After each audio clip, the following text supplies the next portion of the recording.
Welcome to the F1 News Zone, the show where we round up the biggest stories in Formula 1 right now. After a 4-week break, F1 is back this weekend with the United States Grand Prix. But which stories have been grabbing the headlines the most this week? Well, we're covering F1 ditching its fastest lap point for 2025, the revelation that Sir Lewis Hamilton has been eyeing a Ferrari move for at least the last 20 years, and the sad and frankly shocking confirmation that Nikita Mazepin has officially retired from Formula 1. I know, that one really hit me in the heart this week. All that and a whole lot more on today's show. Let's dive in. A story broke last night ahead of the United States Grand Prix that Formula 1 is going to drop its fastest lap point for the 2025 season. And when I first saw this, I was a little surprised. I wasn't expecting this news to come. And I think it's very interesting timing given what happened at the previous round in Singapore. Obviously, Daniel Ricciardo taking what is a slightly controversial fastest lap during that race, helping out his former team, his technical employers at that time, Red Bull, with that, of course, taking the fastest lap away from Lando Norris. I think that timing is not exactly coincidental. I feel like there's something to that because this was all decided at a meeting between the team principals in Faenza at RB's team base over in Italy, and this is one of the things they've done with it. But I actually think, to be honest, some of the other announcements with regards to the 26 regulations and also some of the sporting changes they're going to bring in for 25 are really fascinating here. But let's just start with the headline here, because the headline is that the fastest lap point is going to be scrapped. Now, this was brought back in, I think it was 2019, I want to say. Basically, the rule is, if you don't know, that if you set the fastest lap of the Grand Prix during the Grand Prix, and then you get a bonus point if you finish within the top 10.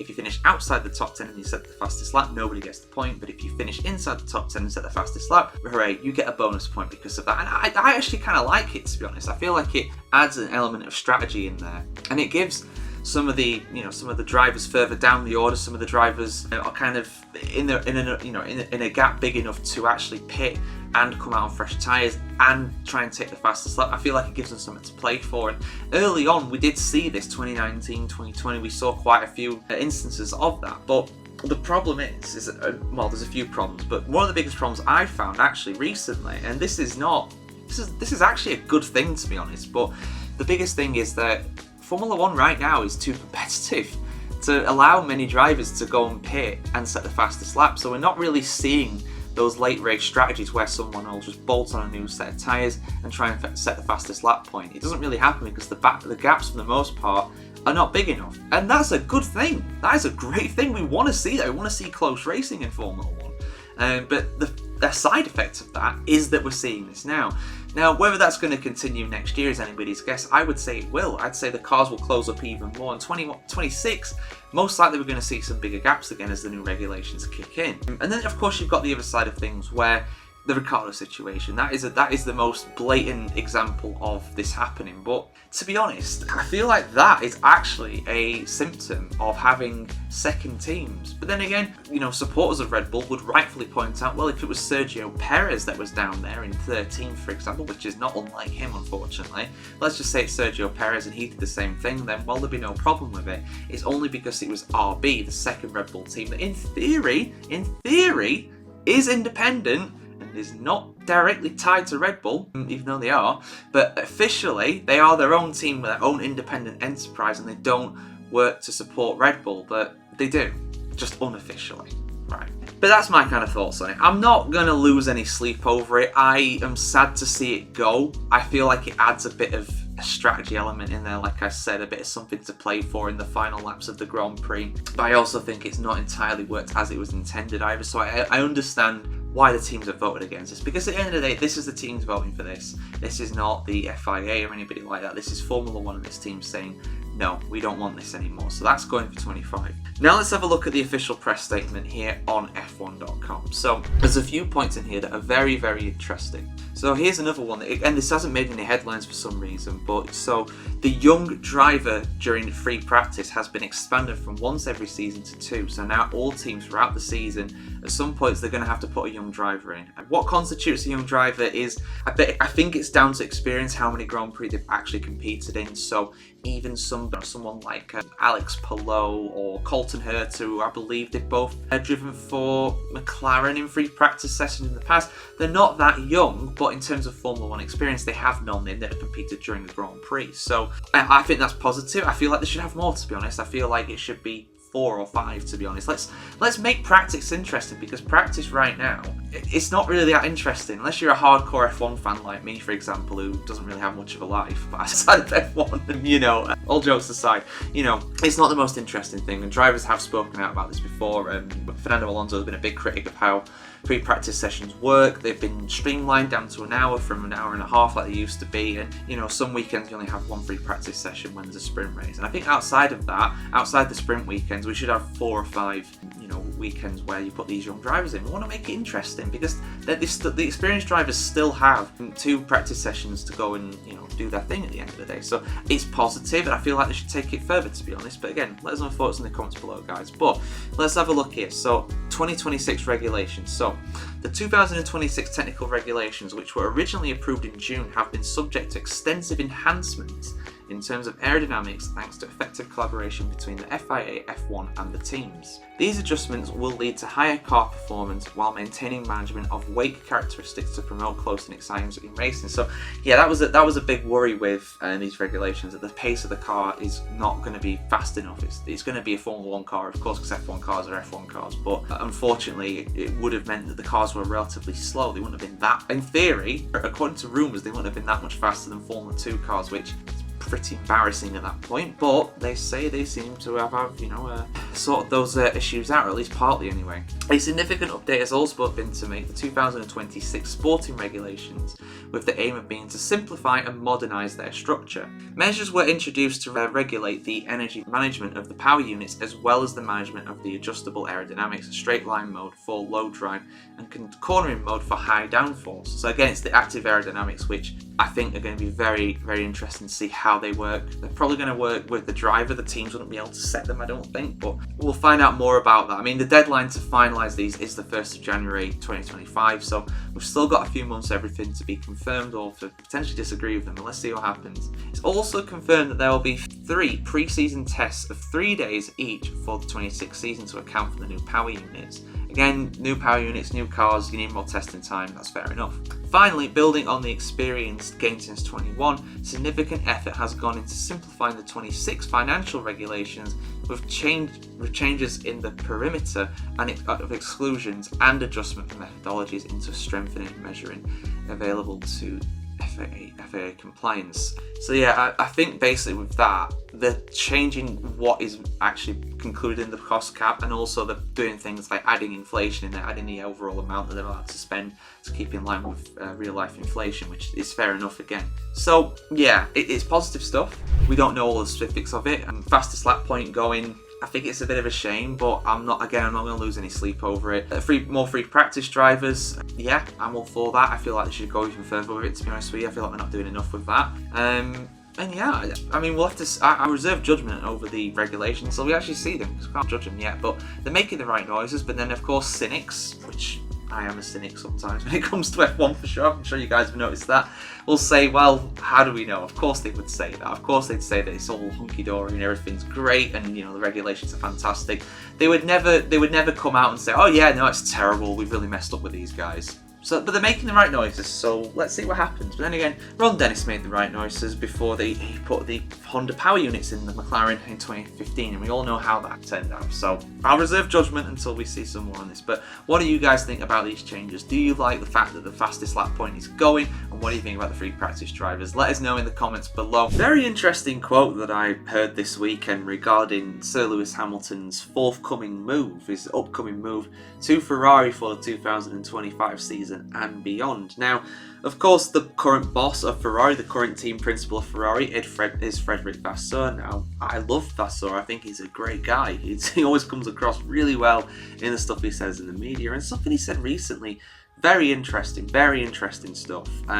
So Vasseur actually knows Lewis Hamilton because of, they used to work with each other back in the junior formula. I think he was the team principal of ART, which is the team that Hamilton competed with in the likes of the GP2 Championship, which is now Formula 2, and also things like Formula 3, which is, European Formula 3 as was known then, which is now basically where Formula 3 is in the Formula 1 pecking order. Interesting quote here, like I said anyway. It's been doing the rounds this weekend, so I thought I'd do a video on it, just going over what's been said. So he said, and I quote, "I remember that in 2004 we were together in the Euro Series of F3 at the time. He was linked to McLaren Mercedes, but he already had in mind that sooner or later he would go to Ferrari. We talked about it a long time ago. He always had this desire in mind, but obviously he is a driver who wants the guarantees in terms of performance. If he chose to join Ferrari, it confirms to me that we will be able to have the right car. That's the ultimate goal. A driver like Lewis doesn't come to us for a vacation, and from my side, I think we are on the right track in terms of performance. We need a step forward, but I can say that we are devoting a lot of resources to our next project, which is of course the 25 car, but the main one for them is the 26 car. That's their big chance. I mean, by all means, Ferrari, they're up there in terms of the championship this season. They could well get second in the championship this year, I think. They could definitely overtake Red Bull if the forms of both of those teams continue in the same way that they are. And having two excellent drivers like Charles Leclerc and Carlos Sainz is going to help with that. And having Sir Lewis replacing Sainz is arguably an upgrade for next year. I would say it's an upgrade personally, although I do think Carlos Sainz is a fine driver. And the head of Ferrari also came out a little bit ago and said, Hamilton's not coming to us to retire. He's not coming to us for a big paycheck, although he's getting a big paycheck. Don't get away from that fact. He's going to become the highest paid driver in Formula 1 history, which I'm pretty sure he already is at Mercedes anyway, but he's getting a big old pay rise with that. It's really interesting, this, because for viewers that have been watching Formula 1 for a long time, they'll know that these rumours about Lewis going to Ferrari, they've always been there. To my experience, to my memory, I would say they've been in Formula 1 since 2012 when he ended up moving to Mercedes. It's been on his mind allegedly that entire time. And there's an interview with Sebastian Vettel and Sir Lewis in 2015, I think it was, the first year that Vettel was at Ferrari, and they're kind of having a laugh and a joke. I think it was the BBC, and I think the great Lee McKenzie. Love her. I think she's brilliant, by the way. I think she was the one interviewing them, and basically she was like, could you come to Ferrari one day, Lewis? And Vettel's kind of messing around with him, being like, you kind of admitted you wanted to go to Ferrari. Like, where do your loyalties really? Just a bit of laugh and a joke, a bit of fun between what we thought at the time was going to be the two title rivals. In the end, Lewis absolutely romped that championship. We had no real competition. But in terms of Sir Lewis going to Ferrari, he basically said he grew up a fan of Ferrari. He grew up a fan of watching Michael Schumacher win the races in the way that he did in the early 2000s. I mean, that contradicts another quote from him where he said, you used to switch off the telly after lap one if Michael was leading because you knew he won. But you can enjoy watching someone, but you can respect them at the same time as well. Like, I didn't enjoy a lot of Vettel's wins in Formula 1. I thought a lot of those were quite dull, but it was because he was so good, no one else could challenge him. So you can be a fan of somebody, but also not really enjoy watching them. You can respect them, if you know what I mean. There's a difference there, and that fanboy, that fan kind of, not fanboy, that's a bit disingenuous. That kind of fan mentality really has always been there with Ferrari, and we know it's been there for like the last 10 years or so. He's been semi-openly talking about the possibility, but always committing to Mercedes. Maybe as a bit of a bargaining chip with his contract. Who knows what goes on behind closed doors, but it's finally happened. The dream move, the fantasy move, if you will, is on the cards for next year. And that move, according to Fred Vasseur, has been on the cards for 20 years. But then again, why wouldn't you want to drive for Ferrari? Why wouldn't you? It's a dream move for certainly all Italians in Formula 1, but a lot of other fans too. Ferrari is the most iconic brand in Formula 1, bar none. There is nothing, Formula 1 without Ferrari is not Formula 1. And Ferrari without Formula 1 is not Ferrari. Those two are, whether they like it or not, they are married and they will never separate. And they've always been there ever since the very start. They're the only ones. So, but this quote absolutely makes sense and I totally believe it. What do you guys think? Has Hamilton always wanted to move to Ferrari? I think so. You look at the year as well, 2004. That was the year of Michael Schumacher's 7th world title as well. He must have thought, wow, these guys are unstoppable. Their dominance will never end. But it did. And he was one of the drivers that helped stop it. Irony. But there we go. But yeah, what do you guys think? Sir Lewis in red next year. It's going to take some adjusting, isn't it? But I'm really excited to see what happens with it. Let us know your thoughts in the comments below. So it's been revealed in the build-up to the United States Grand Prix that Red Bull have changed their car. They've made alterations to their car after speaking with the FIA. Now, why they've done this is anybody's guess. We'll get into the specifics of what's happened here, but just reading this, I've not actually read the article yet, the actual press release, but this is usually, when they do this, it's usually because basically there's something that's potentially illegal in the car that could end up getting them some kind of penalty, or worse, the disqualification. Now, there has been a lot of scrutiny on both the McLaren and the Mercedes in recent weeks due to their flexible front wings and alleged mini DRS systems and stuff like that on their cars, but specifically for McLaren, actually, the mini DRS thing. But they've made the changes to their car, at least in McLaren's case with the mini DRS. Those front wings I still believe are being monitored and everything. But Red Bull now, interestingly, have had to make changes to their car. So let's have a look at what's happened here. Full article on the BBC Sports. Shout out to Andrew Benson for covering this. Red Bull have confirmed that they are to make changes to their car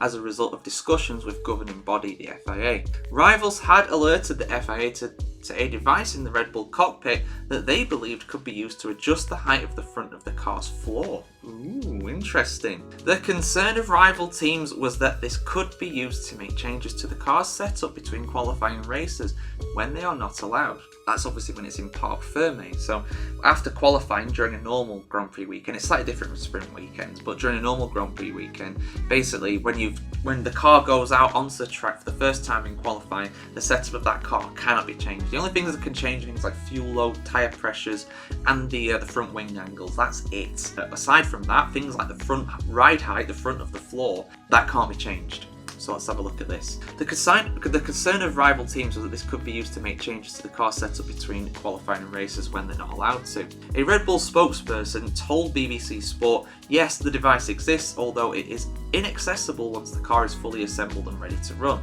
Just like Benetton's option 13. Not sure I believe that. In the numerous correspondence we have had with the FIA, this part came up and we have agreed a plan going forwards. F1 teams are forbidden from making changes to the car setup apart from the front wing angle from the start of qualifying under what are known as parc ferme regulations. There's a bit more they can change other than that, but Benson just goes over that. The part in question that could be adjusted was the so-called bib or T-tray, which is the front of the floor in the middle of the car. An FIA statement said any adjustment to the front bib clearance during parc ferme conditions is strictly prohibited by the regulations. While we have not received any indication of any team employing such a system, FIA remains vigilant in our ongoing efforts to enhance the policing of the sport. As part of this, we have implemented procedural adjustments to ensure the front bib clearance cannot be easily modified. In some cases, this may involve the application of a seal to provide further assurance of compliance. Red Bull's Drivers' Championship leader Max Verstappen said the changes to their car would have no impact on performance. Verstappen says, for us, it was just an easy tool. When the parts were off, it was easy to adjust, but once the whole car is built together, you can't touch it. So for us, it doesn't change anything. When I read it, I was thinking about the other teams doing it. Then I found out that it was related to our team. We never even mentioned it in the briefings. It was just an easier tool to adjust stuff. Okay, fair enough then. In that sense, I retract what I said earlier. You know, if that is true, which I imagine it would be, because otherwise they probably would get disqualified from quite a few races. If they can't actually access it, it's fair enough. But it's one of them where it's like, well, why is it there? Well, they say it's to help with assembling the car, which again is fair enough. There's nothing wrong with that. But in theory, you know, in theory, someone's fibbing.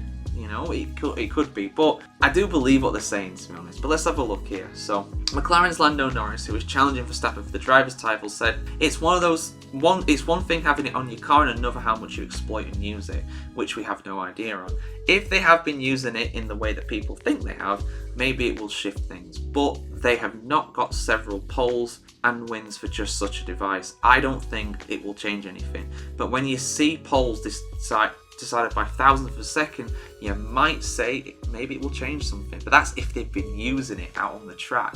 which apparently you can't access it. And they will have tested that as well. They won't have just been like, yeah, we'll take your word for it, Red Bull, all good, mate. No, they'll actually test it and see whether a driver could in theory do it. It's going to be in some part of the car, because that bit of the car they're talking about, that is basically where the legs are, I believe. That's where the front of the floor is anyway, so I don't think they could access it even if they tried to. They are really tightly strapped into these cars. They're not able to really freely move other than like their arms for the, obviously to get the buckles off and then to obviously, steer the car. Aside from that, Formula 1 car drivers can't really move around that much, which is, keeps them safe and everything. Sources close to the situation say the FIA was informed of the device on the Red Bull over the course of the Singapore Grand Prix weekend last month. Rivals had seen its existence in what are known as open source component documents that teams have to provide to the FIA about the design of the cars.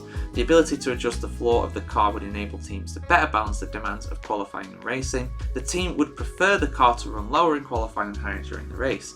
The F1 season resumes at this weekend. Alright, okay, yeah, all good on that. So it seems very much like something that, in theory, because it is designed to do that, it could adjust the ride height of the front of the floor, the T-tray, but the drivers can't use it once the car is actually assembled. The mechanics, by the sounds of what they're saying, also can't use it while the car is assembled, and the car will not be taken apart, ideally, unless you're taking your car out of part firmware regulations. And obviously things like that will be obviously tested during scrutineering. If that has changed for whatever reason, when compared to the start of qualifying as to the end of the race, then they'd be disqualified for it. The FIA doesn't mess around on these things. When it comes to these kinds of infringements, we saw it with George Russell, we saw it with Charles Leclerc and Lewis Hamilton last season at the USGP as well. It does happen where cars are, for whatever reason, for the various reasons, they are illegal by the end of the race. And if they're illegal by the end of the race, they get disqualified. If Red Bull were found to use this device illegally, then they would have been thrown out of a number of races, and we'd be talking about a really sensational story here. But as it is, they're just covering their bases, saying, look, we know about it, we understand why you want it banned, we're going to ban it. So that's what it is. So I don't think it's going to affect car performance like they say. I don't think they've used it illegally, but it's one of the things where it's like, well, in theory, you could, but they didn't. And there's no proof they did, so that's probably going to be the end of it. So it's not Red Bull cheating, it's not this big scandal or whatever, it's just something to make the mechanics' lives easier, because at the end of the day, if you're making their lives easier, you can repair cars quicker, and it can make the difference between not making qualifying and making qualifying. If you have a bad, crash in practice or in qualifying, if you have a bad crash there and trying to get the car ready for the race, if the mechanics are more fresh because they've been working less time, then it's all good. So what do you guys think? Are Red Bull cheating? Have they been caught out? Let us know your thoughts in the comments below as always. I promise you guys that this is a serious news announcement. This is not a joke. This is genuinely a serious news announcement that's come to us today on the F1Chronicle.com. Nikita Mazepin has officially announced that his Formula 1 career is over. He's officially retiring from Formula 1 after his 0 points in 20 races or whatever in the 2021 season. Unfortunately, it's official. He will not be making a much anticipated comeback to the pinnacle of motorsport. This is a crying shame and a dark day for the sport. I'm sorry, I can't even say this with a straight face. Come on, man. Nobody cares. Come on. There's no way this clown was ever going to come back to F1. God, my word. Even without his nationality, which of course is Russian, as we know. But even without the issues around competing in Formula 1 as a Russian athlete, there's no way this guy was ever going to come back. He just was not good enough. He was terrible. But yeah, let's read this out. Full article on the F1Chronicle.com. If you want to check out some more of it, please do. Nikita Mazepin has admitted his Formula 1 dream is over. Since the Russian driver and his father's company Uralkali were axed by Haas at the outbreak of the 2022 Ukraine conflict, Mazepin has even been prevented from travelling to Europe and beyond due to political sanctions. But the 25-year-old, who has made clear all along that his ultimate goal is returning to F1, won a series of legal battles and has now been officially removed from the European and Swiss sanctions list. Of course, I am elated, he said about the dropping of the sanctions. At the same time, I asked myself, what was it all for? To be sanctioned at a vital point in my career, only to have the European court decide that it was all a giant mistake.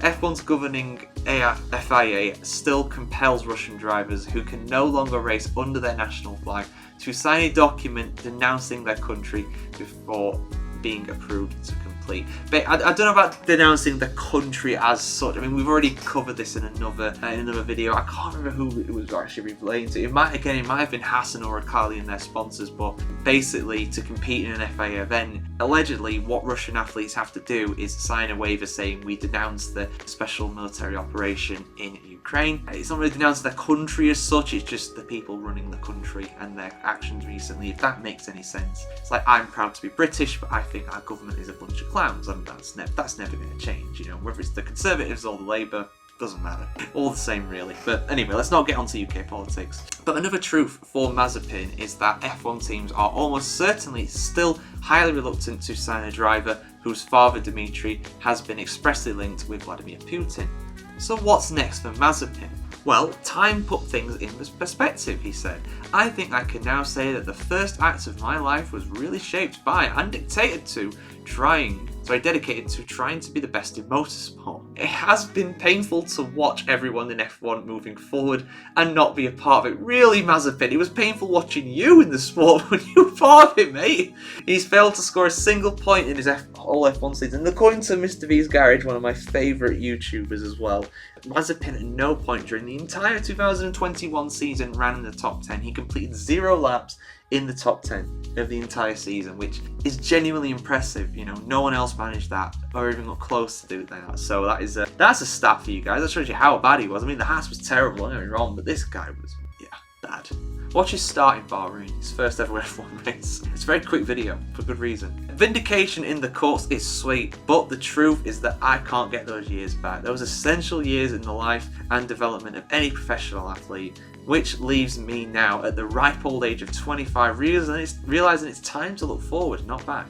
The time has come to write the next act of my life as an adult, with dreams tied not to the speed and trophies, but to applying my mind and to finding my purpose. This will come with completing my education, working hard and taking good care of my spirit along the way.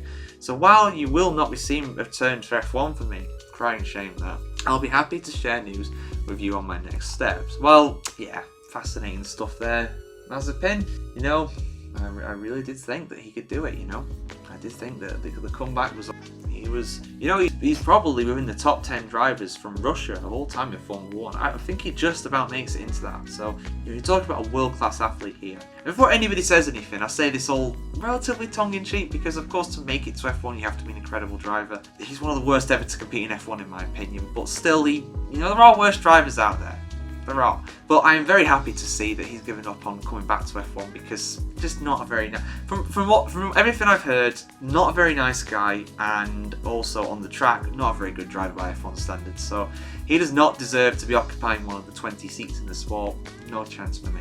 But yeah, guys, are you sad to hear about Mazepin leaving Formula 1 officially? He has turned over a new leaf and he's going for some sort of new career. I don't know, as like a mental well-being person or something like that. Going off of some of the messages in there, it was all very shamanistic, some might say. But yeah, let us know your thoughts in the comments below, guys. And we'll see you very soon for some more Formula 1 news from the weird and wacky world of F1. Like, share, comment, subscribe, ring the bell, and we'll see you soon, guys.